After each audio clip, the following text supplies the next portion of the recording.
한 주간을 잘 지내셨다가 주의 성전을 찾아 나온 우리 모든 성도들을 주의 이름으로 환영하고 축복합니다. 믿음은 찬양대가 찬양했던 것처럼 하나님을 의지하는 것입니다. 하나님을 의지한다는 것은 단순히 기대는 것이 아니라 하나님의 말씀을 붙잡고 순종하고 하나님의 뜻을 구하는, 그래서 하나님의 뜻대로 살아가는 삶의 모습이라 이야기할 수 있을 것입니다.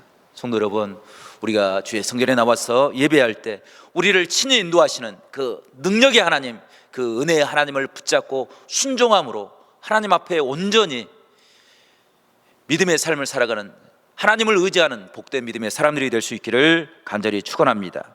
그런 염원을 담아서 우리 옆에 분들과 함께 이렇게 사랑의 인사를 나누겠습니다. 지금도 하나님은 당신을 사랑하십니다. 그것이 우리의 은혜입니다. 아멘. 성도 여러분, 하나님께서 저와 여러분을 사랑하십니다. 그 사랑을 이루기 위해서 주님께서 인간의 몸을 입으시고 이 땅에 오셨습니다. 그 사랑의 놀라운 사건을 오늘 성경을 기록한 사도 요한은 우리에게 하나님의 은혜를 풍성히 누리며 살아가라고 이야기하고 있습니다. 사도 요한은 주님의 제자들 가운데 유일하게 순교당하지 않는 그런 제자였습니다. 사도 요한에게는 특별한 사명이 있었습니다. 마리아를 어머니처럼 잘 봉양하는 것이었습니다. 그래서 사도 요한은 로마의 10대 박해 중에서 도미티안 황제의 박해를 받았음에도 불구하고 그의 생명이 유지될 수 있었습니다. 그가 반모섬에 가서 하나님의 성령을 경험하게 됩니다. 그리고 기록한 책이 바로 요한계시록입니다. 얼마 후에 도미티안 황제가 암살되어서 사도 요한은 석방받게 됩니다. 그리고 AD 100년, 그가 95세가 되기까지 초대교회의 가장 대표적인 교회인 에베소 교회에서 헌신하며 주의 사랑을 실천하며 사명을 감당했습니다. 사도 요한의 가장 독특한 신앙의 모습은 사람들을 대할 때마다, 늘 인사할 때마다 이렇게 인사했습니다. 하나님은 사랑이십니다. 그냥 지나칠 수 있는 인사처럼 보이지만 예수 그리스도의 십자가의 은혜를 깨달았던 그들은 사도 요한, 정말 백발이 성성하여서 구부러진 그 어르신이 성도들을 만날 때마다 그들의 손을 붙잡아주고 하나님은 사랑이십니다, 그 사랑으로 당신을 사랑하십니다 라는 그 인사를 들을 때 그들의 마음에는 큰 마음을 울리는 감동이 있었습니다. 그 크고 놀라우신 사랑을 증거하기 위해서 오늘 요한복음을 기록한 것입니다. 주님이 십자가를 지신 의미가 무엇인지, 그 은혜를 통해서 우리가 얻게 된 놀라운 은혜가 무엇인지를 우리에게 전해주고 있는 것입니다. 사도 요한은 요한복음 20장 31절에서 요한복음을 기록한 이유를 이렇게 소개하고 있습니다. 오직 이것을 기록하면 너희로 예수께서 하나님의 아들 그리스도이심을 믿게 하려 하며 또 너희로 믿고 그 이름을 힘입어 생명을 얻게 하려 함이라. 아멘. 성도 여러분, 사도 요한은 그가 만난 예수 그리스도, 주님께서 우리의 구원자가 되시며 메시아가 되시며 우리의 구원자가 그리스도가 되심을 고백하고 있는 것입니다. 믿음으로 영원한 생명을 얻게 되었던 그 놀라운 감격을 우리에게 소개하고 있습니다. 그 은혜를 누리며 살아가라고, 세상 가운데 지치고 상처지고 고통받는 심령들이 예수 그리스도를 만남으로 십자가를 바라봄으로 참된 은혜를 회복하며 살아가라고 증거하고 있는 것입니다. 그래서 사도 요한은 예수님을 소개할 때 요한복음 1장에 보면 태초에 하나님과 함께 계셨던 모습에서부터 예수님의 모습을 기록하고 있습니다. 주님의 사랑은 크고 놀라우신 하나님의 은혜, 태초에 세상을 창조하시고 모든 어둠의 권세를 무너뜨리시고 생명의 역사를 시작하셨던 예수 그리스도의 모습에서부터 우리에게 소개하고 있는 것입니다. 주님의 빛은 세상의 절망을 소망으로 비치는 은혜가 되었습니다. 절망의 순간에 우리가 붙잡아야 될 도움의 손길이 예수 그리스도 안에 있음을 우리에게 증거하고 있습니다. 주님을 만난 사람들은 핍박과 멸시와 정죄와 비난 속에서도 그 상황을 이겨내고 하나님의 자녀로 변화된 은혜의 삶을 살게 되었습니다. 이 은혜를 베푸신 분이 예수님이라고, 그분이 우리의 그리스도 구원자라고 선포하고 있는 것입니다. 그 은혜의 가치를 설명하기 위해서 사도 요한은 삼위일체 되신 예수 그리스도를 우리에게 이야기하고 있습니다. 어둠에 갇힌 세상을 해방시키시고 구원하시기 위해 이 땅에 오신, 빛으로 오신 예수 그리스도를 우리에게 증거하고 있는 것입니다. 주님을 영접하는 모든 자들에게 하나님의 자녀가 되는 은혜를 경험할 수 있도록 하나님께서 우리를 구원의 손길로, 대속의 은혜로 인도하고 계심을 이야기하고 있습니다. 이 은혜를 경험했던 사도 바울은 철저하게 변화된 새로운 삶을 살 수 있게 되었습니다. 주님께서 바울을 부르시며 십자가의 주님의 모습을 증가하여 주실 때 그의 심령이 변화되었습니다. 하나님의 사랑을 로마서 8장 28절은 이렇게 고백하고 있습니다. 우리가 알거니와 하나님을 사랑하는 자 곧 그의 뜻대로 부르심을 입은 자들에게는 모든 것들이 합력하여 선을 이루느니라. 아멘. 성도 여러분, 이 선을 이루는다는 것은 착한 일이 이루어진다, 이런 의미도 있지만 하나님의 구원의 온전한 역사가 우리 가운데 이루어지는 것을 이야기하고 있는 것입니다. 주님의 십자가 안에서 우리의 심령이 새로워지고 하나님의 사랑을 깨달을 때 우리의 욕망과 모든 것들이 새롭게 변화되는 것을 우리에게 말씀하고 있는 것입니다. 자신의 욕심으로 인해서 출세만을 위해 살아왔던 세리장이었던 삭개오는 주님을 만남으로 그의 인생이 변화되었어요. 그가 가장 귀하게 여겼던 물질을 다 내려놓고 오직 하나님의 은혜를 소망하며 살려고 결단했던 신앙의 모습을 우리는 성경을 통해서 발견하게 됩니다. 성도 여러분, 우리가 주의 성전에 올 때마다 그런 주님을 다시 한번 새롭게 만나는 축복의 은혜가 우리 가운데 있기를 간절히 축원합니다. 그 은혜의 하나님을 만남으로 우리의 심령에 뜨거운 하나님을 향한 사모함이 새롭게 일어날 수 있기를 간절히 축원합니다. 그 모습을 오늘 본문은 우리에게 소개하고 있는데 그 주님의 모습을 한마디로 은혜를 베푸시는 분이다 라고 말씀하고 있습니다. 주님께서는 이 땅에 오셔서 모든 영혼들을 향하여 하나님의 은혜를 베푸시는 분인데, 주님께서 베푸시는 은혜를 우리에게 두 가지로 소개하고 있습니다. 첫 번째, 주님의 은혜는 우리의 인생을 변화시키는 놀라운 축복이 담겨져 있습니다. 이 모습을 사도 요한은 예수님이 오실 때 세상의 모습과 우리가 경험했던 은혜의 모습을 두 가지로 소개하고 있습니다. 첫 번째는 세상은 어두운 가운데 있었습니다. 그 어두움의 모습이 변화되어서 하나님의 빛을, 하나님의 소망을 보는 은혜 가운데 참여할 수 있게 되었다는 것입니다. 오늘 5절 말씀 보면 세상의 모습을 이렇게 소개합니다. 빛이 어둠에 비추되 어둠이 깨닫지 못하더라. 성도 여러분, 빛이 비춰지면 어둠이 그냥 물러가는 것입니다. 그런데 세상이 얼마나 죄악된 모습으로 살았든지 빛이 비춰도 자신의 모습을 부끄럽게 생각하고 하나님 앞에 회개하며 하나님 앞에 나가야 되는 그런 삶의 모습을 버리지 못하고 여전히 빛 가운데 나오지 아니하고 빛을 싫어함으로 어둠 가운데 머물렀던 우리들의 모습을 이렇게 표현하고 있는 것입니다. 세상은 무엇이 진리인지 알지 못하고 살아가고 있습니다. 혼란과 굶주림과 인권이 유린되는 상황에서 그 능력을 해결할 의지도 없이 그냥 그렇게 살아가고 있었습니다. 과부와 어린아이들과 나그네와 장애인들과 병자들이 날마다 비난받고 정죄받고 수사를 받는 그런 세상을 살아가고 있었습니다. 그런 세상을 향하여 주님께서 사랑과 은혜를 선포하십니다.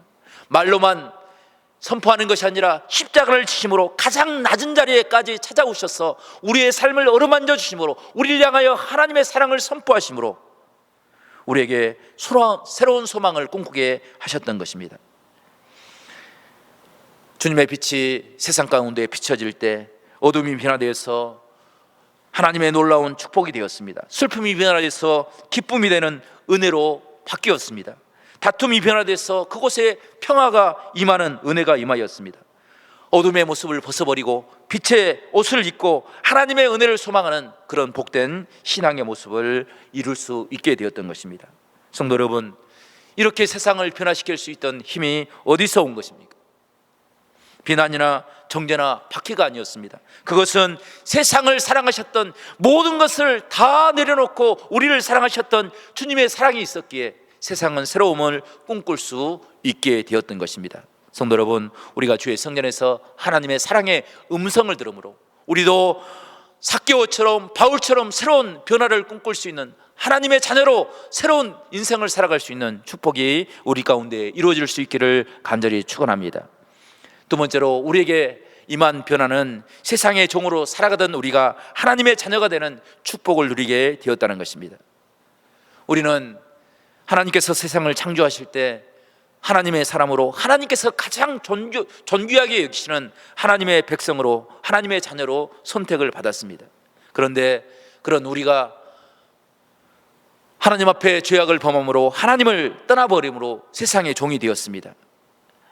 그런데 주님께서 이 땅에 오셔서 하나님께 나가는 길을 열어주신 것입니다. 그리고 하나님의 사랑을 믿고 하나님을 의지할 때 하나님의 자녀가 되는 권세를 허락하여 주셨습니다. 오늘 12절 말씀 보니까 영접하는 자, 곧 그 이름을 믿는 자들에게는 하나님의 자녀가 되는 권세를 주셨으니 라고 소개하고 있습니다. 성도 여러분, 하나님의 자녀가 되는 권세를 받는 것은 그가 많은 지식을 가지고 있기에, 그가 많은 권력을 가지고 있기에 가능한 것이 아닙니다. 주님을 영접할 때, 우리의 마음을 열어서 주님을 믿고 받아들일 때 그곳에 하나님의 은혜가 임하는 것입니다. 이 은혜는 그냥 우연이나 공짜로 주어지는 것이 아닙니다. 이 은혜를 위해서 하나님께서는 태초부터 우리를 향한 구원의 섭리를 계획하시고, 이 사랑을 온전히 드러내기 위해서 주님께서는 십자가를 지심으로 우리를 위해서 대신 죄값을 치러주셨습니다. 예수님 당시에 노예 제도가 있었습니다. 노예는 주인의 재산으로 취급이 되었습니다. 주인의 재산이니 주인에게 그의 생명을 빼앗을 수 있는 생사 여탈권이 있었습니다. 주인이 그 종을 어떻게 대우하든지 누구도 그 주인에게 이의를 제기할 수 없는 그런 시대적인 상황에 처해 있었습니다. 그런데 주님께서는 그런 노예로, 죄로 살아가는 우리를 향하여 값을 치르시고 새로운 신분을 허락하여 주셨습니다. 우리를 향하여 하나님의 양자의 삶, 하나님의 자녀의 삶을 살아갈 수 있도록, 하나님의 아름다운 것들을 함께 누리며 살아갈 수 있도록 하나님께서 은혜를 베풀어 주신 것입니다. 하나님의 은혜 안에 참된 자유가 있는 것입니다. 그 안에 하나님의 참된 진리가 우리를 새롭게 하는 축복이 있는 것입니다. 누가 이런 은혜를 베풀 수 있는 것입니까? 세상에서 참된 자유를 얻을 수 있도록 종에서 노예로 해방시킬 수 있는 힘을 가지고 있는 분이 누구이십니까? 그분이 바로 주님이라고 사도 요한은 우리에게 이야기해 주고 있는 것입니다. 성도 여러분, 세상을 보십시오. 세상은 2000년 전이나 지금이나 전쟁과 다툼과 정죄와 비난으로 살아가고 있습니다. 국가 간에도 서로의 이익이 되면 전쟁을 불사하고 있습니다. 정당의 이익을 위해서라고 한다면, 자신이 처한 단체의 이익을 위해서라고 한다면 국민의 불편이나 어려움도 조금도 배려하지 않고 양보하지 않는 것이 우리들의 삶의 모습입니다. 이런 세상을 향하여 하나님께서는 모든 것을 다 내어주심으로 우리를 하여금 변화를 꿈꾸며 헌신하며 살아갈 수 있는 사명의 은혜를 허락하여 주신 것입니다. 성도 여러분, 우리가 주의 성전에서 날마다 이 하나님의 음성을 들으므로 하나님이 허락하신 참된 사명을 모두가 이루며 살아갈 수 있는 우리 성도들이 될 수 있기를 간절히 축복합니다. 언젠가 한번 말씀을 드렸는데, 미국 테네시주의 한 작은 마을에 벤 후퍼라는 아이가 태어났습니다. 이 아이는 태어날 때부터 불행한 인생을 가지고 태어났습니다. 아버지가 누구인지 알지 못하는 사생아로 태어난 것입니다. 아무도 그를 돌봐주지 않았습니다. 마을 사람들은 혹시 내 자녀들이 후퍼와 함께 놀지 아니할까 아이들을 단속하였습니다. 그 부모들의 모습을 닮아서 아이들은, 친구들은 벤 후퍼를 멸시하며 놀렸습니다. 그는 항상 외톨이로 살았습니다. 그가 12살이 되었을 때 그 마을에 젊은 목사님이 부임하였습니다. 지금까지 후퍼는 단 한 번도 교회를 가본 적이 없었습니다. 교회에서도 혹시 내가 놀림거리가 되지 않을까, 그런 생각 때문이었습니다. 그런데 새로 부임한 젊은 목사님은 모든 사람들을 위로해주고 격려해주고 차별하지 않는다는 소식을 들었습니다. 그래서 교회를 찾아갔습니다.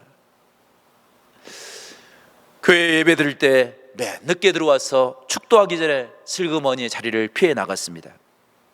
그러던 어느 날 목사님의 설교 말씀을 듣고 깊은 감명을 받았습니다. 자신도 모르게 큰 은혜 가운데 하나님의 말씀을 되새기며 눈물로 기도하다가 예배 끝나는 시간을 놓치고 말았습니다. 그래서 어쩔 수 없이 다른 사람들과 함께 끼어서 교회를 나오고 있을 때 목사님이 사람들의 안부를 묻다가 이 12살 된 후퍼를 발견하게 되었습니다. 그 아이를 향해서 미소를 지면서 너는 누구의 아들이냐라고 물어보았습니다. 사람들은 그 아이가 사생아였다는 사실을 알고 있었음에도 불구하고 그 아이를 목사님에게 소개하지 않았습니다. 목사님이 어떻게 그 아이를 대우할까 쳐다만 보고 있었습니다. 하지만 목사님은 조금 더 당황하지 않고 그 아이를 환한 얼굴로 다시 맞이해 주었습니다. 그리고 그 아이에게 이렇게 이야기했습니다. 내가 누구인지 나에게 말하지 않더라도 나는 너가 누구의 아들인지 알겠다. 너는 아버지를 참 많이 닮았구나. 사람들이 수군거렸습니다. 그때 목사님이 후퍼를 향해서 너는 하나님의 아들이다. 하나님의 아들이니 하나님의 아들답게 세상에서 당당하게 살아가라 라는 그 말을 들려주었습니다. 그 이야기를 들을 때 그 아이의 목이 메었습니다. 자신을 향해서 따뜻한 말 한마디를 던져준 사람이 아무도 없었습니다. 자신을 향해서 하나님의 아들이라고, 너는 이 땅에서 훌륭한 사람이 될 것이라고 응원해주는 그 소리를 아무도 해주지 않았습니다. 그 음성으로 그 아이는 새로운 삶을 살게 되었습니다. 그가 세월이 흘러 테네시주의 주지사가 되었습니다. 취임식 때 그는 이렇게 이야기했습니다. 나는 12살 때 내 인생의 변환점을 갖게 되었습니다. 나를 향해서 너는 하나님의 아들이라고, 훌륭하게 자랄 거라고 이야기해 주었던 목사님의 말이 나의 인생을 변화시켜 주었다고 그는 간증했습니다. 성도 여러분, 우리가 주의 성전에 올 때마다 후퍼라는 아이가 들었던 이 음성을 우리도 듣기를 간절히 원합니다. 하나님의 음성을 듣고 하나님의 아들이라고, 하나님의 딸이라고 증거하시는 하나님의 은혜를 깨닫고 사도 요한이 선포했던 하나님의 귀한 은혜를 누리며 살아가는 우리 모두가 될 수 있기를 간절히 축원합니다. 지금도 그 은혜를 베푸시기 위해서 하나님께서는 우리를 찾아오셔서 말씀하십니다. 내가 너와 함께 할 거라고, 내가 너를 붙잡아 줄 거라고, 하나님의 사랑과 하나님의 은혜가 우리의 삶 가운데 임할 거라고 우리에게 약속해 주고 있는 것입니다. 두 번째로, 주님께서는 우리를 변화시키기 위해서 영원히 변치 않는 하나님의 은혜를 우리에게 선포하고 계십니다. 하나님의 은혜는 대상이나 환경이나 시간을 가리지 않고 영원한 진리가 되어주심을 우리에게 이야기하고 있습니다. 오늘 말씀을 읽어보면 말씀 안에 은혜와 진리가 한 쌍으로 두 번이나 반복되어 기록되어 있습니다. 하나님의 은혜, 하나님의 사랑, 그것이 우리가 붙잡아야 될 진리인 것을 우리에게 강조하여 이야기하고 있다는 것입니다. 성도 여러분, 하나님의 은혜는 변치 않는 진리입니다. 어떤 사람들도, 어떤 학문도 이것을 변화시킬 수 없습니다. 하나님의 은혜는 모든 사람들을 불쌍히 여기시고 그들 향하여 하나님의 구원을 계획하시는 하나님의 능력이 되는 것입니다. 그것을 사도 요한이 우리에게 증거해 주고 있는 것입니다. 사람의 믿음은 사람의 기분이나 감정에 좌우되는 것을 봅니다. 하지만 하나님께서 우리를 대하시는 하나님의 은혜는 결코 어떤 상황에서 어떤 환경 속에서 변치 않는 하나님의 구원의 능력이 되는 것입니다. 영국의 에드워드 모터라는 사람이 캐비넷 제조 공장에서 공원으로 일을 했습니다. 공장에서 일할 때 그의 마음속에는 늘 열등감이 있었습니다. 다른 사람들은 회사에 출근해서 일하는데 자신은 그 공장에서 망치를 두드리면서 일하는 그 모습이 자신의 마음속에는 늘 자신을 비하하는 모습으로 드러났습니다. 그의 삶에는 아무런 의미도 소망도 없는 것처럼 보였습니다. 그러던 어느 날 그가 런던 시외를 배회하다가 한 교회를 발견하고 그 교회에 들어가서 예배를 드리게 됐습니다. 그때 존 하야트라는 유명한 목사님이 하나님의 거듭남의 도리에 대해서 설교를 하였습니다. 하나님의 은혜로, 하나님의 사랑을 깨달음으로 거듭나지 아니하면 참된 믿음의 사람이 될 수 없다는 것입니다. 그때 하나님의 성령이 그의 마음을 열어주었습니다. 주님을 영접하고 그의 삶이 변화되었습니다. 매일 두드리던 망치, 힘들고 고통스럽고 자기 비하로 열등의식으로 자리 잡았던 이 망치질이 하나님의 은혜를 찬양하는 축복이 되었습니다. 생기를 잃어버렸던 그의 눈동자에 생기가 돌아왔습니다. 주님이 나를 위해서 십자가를 지심으로 내가 거듭남의 은혜를 경험했다는 그 사실은 하나님의 나라를 소망하는 복된 은혜가 되었습니다. 그 은혜를 기억하고 하루는 등산을 하러 올라갔다가 큰 바위 위에 홀로 앉아서 하나님의 은혜를 묵상하다가 영감이 떠올랐습니다. 세상에 어떤 것도 나를 지켜주지 못하고 내가 의지할 것이 되지 못하지만 오직 주님만이, 반석이 되신 주님만이 나의 피난처가 되신다는 사실을 깨닫고 그가 시를 썼습니다. 그리고 그 시를 병으로 유증해서 어려움을 겪고 있는 한 부인에게 전해 주었습니다.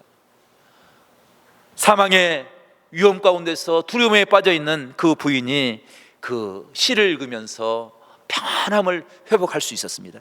그 모습을 보고 그가 그 시로 찬양을 지었습니다. 그 찬양이 바로 488장입니다. 488장. 이 몸엔 소망 무언가 우리 주 예수뿐일세. 우리 주 예수밖에는 믿으리야 주 없도다. 주 나의 반석이시니 그 위에 내가 서리라. 그 위에 내가 서리라. 2절 우리 함께 찬양하겠습니다. 무섭게 바람 부는 밤 물결이 높이 설렐 때 우리 주 크신 은혜에 소망의 닻을 아멘. 주여 주 나의 반석이시니 그 위에 내가 서리라. 그 위에 내가 2절 다시 한번 찬양하겠습니다.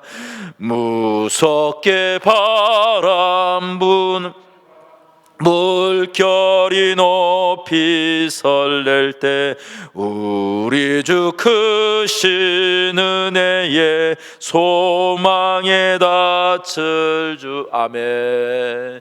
주 나의 반석이시니 그 위에 내가 서리라. 그 위에 내가 서리라. 아멘. 성도 여러분, 세상을 살아갈 때 우리가 의지할 수 있는 것, 우리가 안식할 수 있는 곳, 그것은 오직 주님의 품인 줄로 믿습니다. 그 은혜를 우리에게 허락하기 위해서 주님께서 이 땅에 오셔서 우리에게 참된 복음의 은혜를 증거해 주신 것입니다. 사람을 살리는 그 은혜, 시들어가는 영혼을 다시 새롭게 하는 그 은혜, 우리를 하나님의 자녀로 불러주시는 그 은혜를 의지함으로 날마다 세상 가운데 승리하는 복된 믿음의 사람들이 될 수 있기를 간절히 축원합니다.